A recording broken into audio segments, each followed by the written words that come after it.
Guys, today I want to do a quick video about my rabbit's bonding experience, what happened in their fight, and how they're doing now.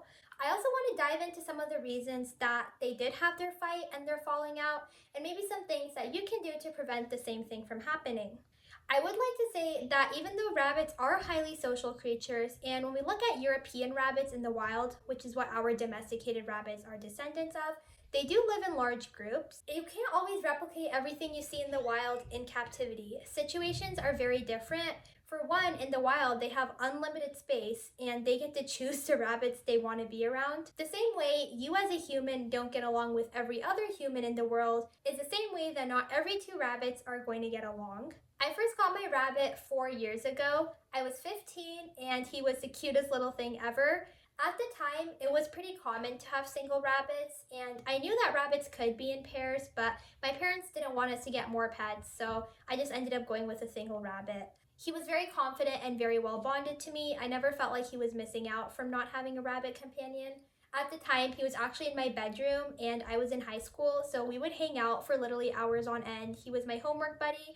We were super close and I never felt bad for him living alone. Then about 2 years later, it became a lot more common for people to have their rabbits in pairs. I was in my senior year and I was going to be heading off to college in a couple of months, and I had a little bit of extra time, so I thought it just made sense for me to get a second rabbit and bond the two of them. I think what a lot of people don't understand is that rabbits have very long lifespans and they're going to be with you throughout a variety of stages of life. When I first got Sachin at 15 years old, I had so much free time and I was able to be home with him the majority of the day. But as I got older, my situations changed, and as I continue to get older, they're going to change even more.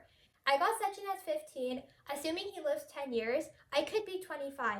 So in that period of time, I would have graduated high school, hopefully graduated college, hopefully got a job, potentially be married, and potentially have kids.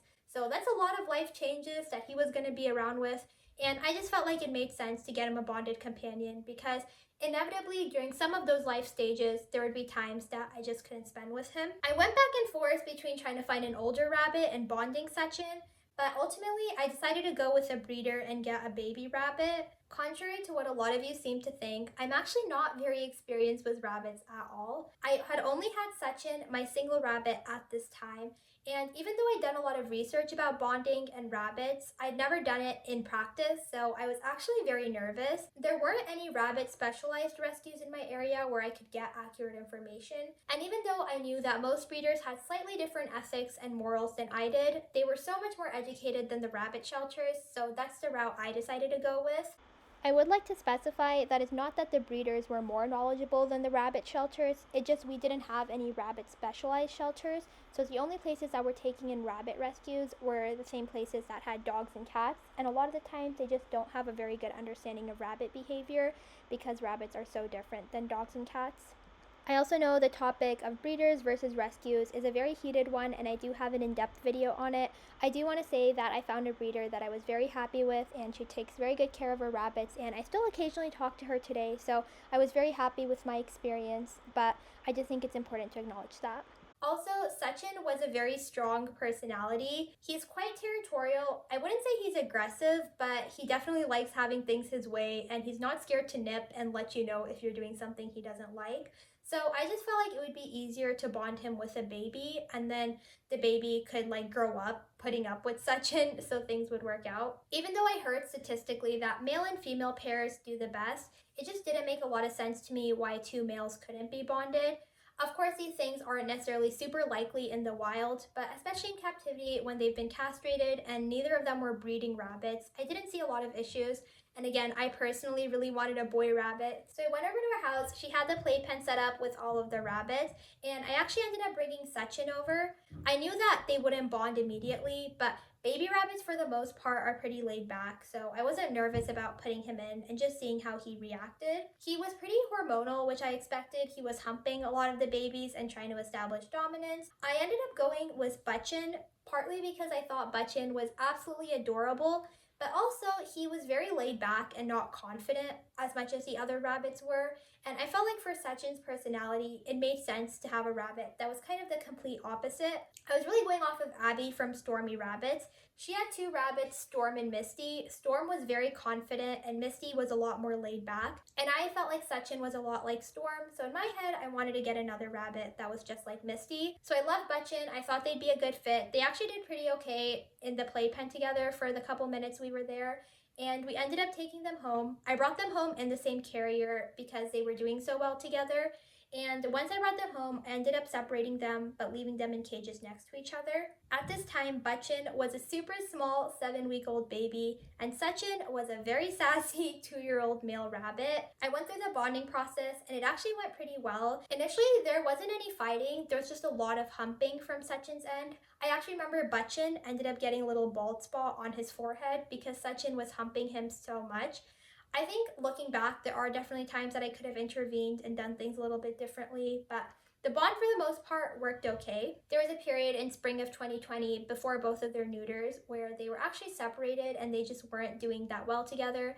But even in that time, they always enjoyed laying next to the cage and they were still pretty close. They just were fighting too much for me to feel comfortable leaving them together unsupervised. So they were pretty close. However, very recently, just my luck, during finals of my college, both my rabbits started to fight very badly and they pretty much had to be separated for this entire December and they're finally reintroduced now in January and actually doing okay. So what actually happened to cause my two rabbits that were very closely bonded for about 2 years to have such a major falling out? The first thing we already touched on is the fact that bonds in captivity are actually very unnatural. Again, rabbits are social species and they thrive from companionship, but in captivity, when you do, especially what I did, where I literally brought a baby rabbit and forced him to live with my adult rabbit, it doesn't really work out all the time. Baby rabbits are very easy to bond initially because they have zero personality and they're very malleable and they kind of just take whatever's coming at them. But as they get bigger, a lot of these bonds actually tend to fall out as the baby rabbit goes through puberty and gets a personality change and becomes a lot more confident. I would like to add that there's not a lot of research done in this area in general, but it really seems like male and female bonds have the highest success, and with my rabbits both being males, the odds just weren't in their favor. Another thing that's important to consider is hormones. Without getting too graphic, spaying and neutering is literally just removing one specific organ that does release quite a bit of hormones and testosterone, I can't say that word. So it's removing one organ that does release quite a few hormones, but you're not eliminating hormones altogether. A lot of hormonal behaviors are also just instinctual. For example, you don't really have to teach rabbits how to assert dominance and hump each other because it's just part of their DNA. I think even neutered rabbits can often get quite hormonal. So along with that, a lot of rabbits do tend to fight when the seasons change. Spring is usually the time when rabbits are most hormonal. But because when we're having them in captivity, especially in indoors with artificial lighting and heating, their timeline can be a little bit off. The biggest reason I think that my rabbits personally started fighting was their age. When I first got Butchin, he was 7 weeks old and Sachin was 2. So it made very much sense that Sachin was the dominant rabbit and Butchin was the more submissive one. However, now as Sachin goes on to become more of a senior rabbit, he's only 4, so I wouldn't call him a senior yet, but he's definitely getting up there. And Butchin is now 2 years old, and he's kind of hitting his prime. It's very normal for the hierarchy to change. A lot of people don't realize this, but bonded rabbits don't always have super stable bonds, and the bonds can constantly be changing. I like to think of it kind of like a friendship. For example, there might be some seasons of your friendship where you're both very close, or other times where you're both constantly fighting. There might be some seasons where you're more extroverted and you're dragging your friend to do stuff with you. And there might be other times where she's more extroverted and she's dragging you to do stuff with her. So I just think that the dynamics change a lot. And this was a really big dynamic shift for them. Another thing that I think contributed to my rabbits was boredom. Before they were fighting, I was in finals week And before that, I'd been kind of drowning in schoolwork. So I definitely wasn't doing as much to have their lives be super enriching and exciting. They were kind of in the same room all day with each other, and I wasn't doing a lot of scatter feeding or puzzles or adding new toys in because I was just so busy. So I think the boredom also contributed a lot to the fighting. If there's nothing for them to do, of course they're going to fight, because fighting is something to do. So after they started fighting, I did a lot of things wrong in the rebonding process, which is partly why I think it took so long. I think bonding, especially for me, is just very emotional because I love both my individual rabbits so much, and I'm so happy when they're together because they're enriching each other's life. But the actual bonding process of getting them together, I just find is really hard to watch two animals that you love so much attack each other so viciously and have to be separated in smaller cages and not have everything that you know they deserve. So I found the whole bonding process to be very emotional, and I think it really did cloud my judgment. What ended up working for me is I actually ended up separating the two rabbits completely for about a week, maybe a little bit longer. Then I let them be together, two separate cages that were kind of next to each other. I was warming them up. Eventually, they were in the same pen, split down the middle, so they could see and interact with each other. And finally, I kind of just forced them to be in a small bathroom together for the night. This was a neutral territory, and at this point, there wasn't too much fighting anymore. So they're kind of doing that. Currently, they are in the rabbit room. There is a little bit of spats going on, and they are still reestablishing the hierarchy. Before, Sachin was always in charge, and now it's switching to where I think Bachin will be more in charge. And I think that's how it'll stay for the rest of their life, because Sachin is going to keep getting older, and Sachin is kind of going to be the younger, more in charge one. I think Sachin is having a hard time with this shift because he's used to being more in charge. Like, usually when I walk into the rabbit room, Sachin is the first one to run up. But now Bachin's more in charge, so Bachin will sometimes bite Sachin and be like, hey, that's my job.